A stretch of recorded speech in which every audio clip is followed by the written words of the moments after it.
Жергілікті полиция қызметінің әйелдерді зорлық-зомбылықтан қорғау жөніндегі бөлініс қызметкерлері зорлық-зомбылықсыз 16 күн акция аясында жұмыс істеуде. Іс-шара облыс аумағында қарашаның 25-нен бастау алды. Жас өрендер жиналып ән мен биден өнер көрсетіп флешмоб ұйымдастырды. Сауда үйіне сауда-саттық жасауға келген қала тұрғындары балалардың бұл өнерін тамашалау үшін бірден қол соғып ұялы телефондарына түсіріп алуға асықты. Акция Петропавл қаласы ішкі істер басқармасы қызметкерлерінің және әйелдерді қолдау орталығы қоғамдық бірлестігінің ұйымдастыруымен өткізілді. Сондай-ақ нөмірі 1-ші өнер мектебінің Мағжан Жұмабаев атындағы Петропавл гуманитарлық колледжінің оқушылары мен Көктем аула клубының мүшелерімен Хаям шығыс би тобы өз өнерлерін ортаға салды. Это замечательно, что проводится такое мероприятие. Акция аясында мұндай іс-шараның өткізіліп отырғанына қуаныштымыз.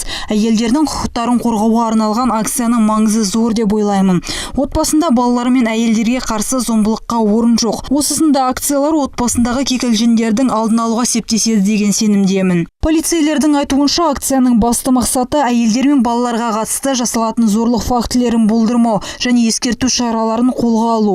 Сондай-ақ қоғамда отбасының рөлін нығайту бойынша қабылдап жатқан шаралар туралы ақпараттандыру. Петропавл қаласының аумағында 25 қарашадан және 10 желтоқсанға дейін зорлық-зомбылықсыз 16 күн республикалық акциясы өткізілуде. Бұл акцияның ең басты мақсаты тұрғындарды отбасылық тұрмыстық зорлық мәселе туралы хабардар ету. Отбасы бұл шағын мемлекет. Мұнда әйел отбасының ұйытқысы, әр ана осы әр отбасының бақыттың ажырамас бір бөлігі болып саналады. Жыл басынан бері ішкі істер басқармасы қызметкерлерімен 790 қорғау ұйғарымы жазылған. Отбасылық тұрмыстық саладағы құқыққа қайшы әрекеттер үшін 678 әкімшілік хаттама толтырылған. Аталмыш акция 10 желтоқсанға дейін жалғаспақ.